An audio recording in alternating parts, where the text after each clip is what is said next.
Guitar Maniacs, it's Pete Thorn. Welcome to the studio. Hey, check it out. From Neural DSP, one of my favorite companies out there, they've come out with a new amplifier plugin. This one replicates, recreates perfectly in the digital realm the fantastic Tone King Imperial amplifier. That's a 20-watt 112 combo. The amplifier features two channels. There's a rhythm channel and a lead channel. So on the rhythm channel, you get volume, treble, and bass controls.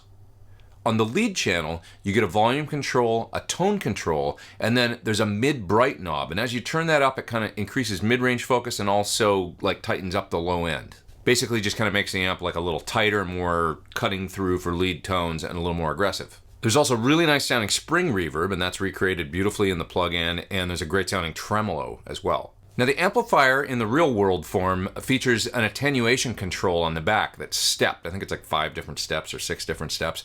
This also exists on the plug-in, and it's interesting because on the plug-in what it does is not really turn the volume down, but it does change the feel up a little bit. Attenuators, you know, they'll always affect a little bit of the sound of the amplifier, and it can actually be kind of cool. So I hear the effect of changing the attenuation on the amplifier is just adding a little bit of like compression or something to the sound. Anyway, they've recreated that in the digital world. You also get a page of pedals that you can pick from with the plug-in. So there's a compressor and 2 different overdrives. One sounds kind of screamerish, and the other one's a little bit more like full-range ampish sort of overdrive. You also get a graphic EQ so that you can fine-tune the tone of the amp. I really like the Neural DSP plugin's speaker IR page. It's like really simple to use and yet quite versatile. So you can pick a bunch of different microphones. You can pick from 2 different speaker types, and you can kind of move the mics, 2 of them if you want. You could just use 1, but you can use 2 if you want. You kind of move them in virtual space, like forward and back, and also from the center of the speaker out to the outside edge. And you can even load your own impulse responses for speaker simulation right within the Tone King plugin if you want to. I didn't do that in this video. I just used their speaker impulses and, you know, their virtual microphones and stuff for all the tones. Sounded great. Okay, there's also an effects page. These are for effects that come like post-amplifier. So there's a chorus and a delay that can either be stereo or mono, and there's a reverb. And there's lots of controls in there to fine-tune the sound of like the delay and the reverb. You can like lop off low end, lop off top end, you know, warm it up or open it up, whatever you want. And there's even like a virtual tap control so that you can tap in subdivisions of, you know, dotted 8s or triplets or 8th notes, quarter notes, whatever you want. Or you can have it sync to your DAW if you're opening up the plugin within, say, Logic or Pro Tools or something. There's even a virtual wah-wah in the plugin. I didn't mess with that in this video, but I want to try that down the road. Seems like it'd be pretty cool. What else? Last but not least, there's a tuner in there. There's a gate. And my overall impression of it is just that it sounds really earthy, really organic, and for a plugin, like, it'll fool you, you know, especially on some of the cleaner tones. Like, it really sounds like there's a speaker with a microphone in front of it, or maybe like one in the room and one on the speaker. It just has that like breathing organic quality to the sound. I don't know how else to describe it, but that's what I'm hearing come back out of the studio monitors, and it just sounds really cool. So I want to solo some of those parts from the song at the beginning of the video outside of the mix so you can clearly hear some of those tones. They also asked me to write some presets for the plugin. So my presets are included. There's 8 of them. If you do decide to get the plugin, you can even demo it and try it. They've got a great demo thing where they'll let you try it for, I don't know, it's like a little over a week or something like that. And then you can decide if you want to purchase it. All right, so let's get to these tones I used for this song. It is the Tone King Imperial plugin from the nice folks at Neural DSP.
There you have it. I hope you enjoyed my video on the Tone King Imperial plugin from Neural DSP. Whole big range of tones to be had there, all the way from clean through to edge of breakup to dirty. I wrote some presets for this plugin, so if you do decide to try it, be sure and check out my presets. Let me know what you think. I did presets all the way from like pretty clean. I called one of them pedal platform, I think, with the idea being maybe you plug your pedal board into your recording interface and dial up some tones through a clean amp. And then I've got some in there that are really quite dirty lead tones with overdrive stacked and stuff like that as well. And then some super chorused out affected stuff. So be sure and check out my presets if you try the plugin. Thanks, Neural DSP. Thanks to all of you guys. I'll see you real soon. Take care. Over and out.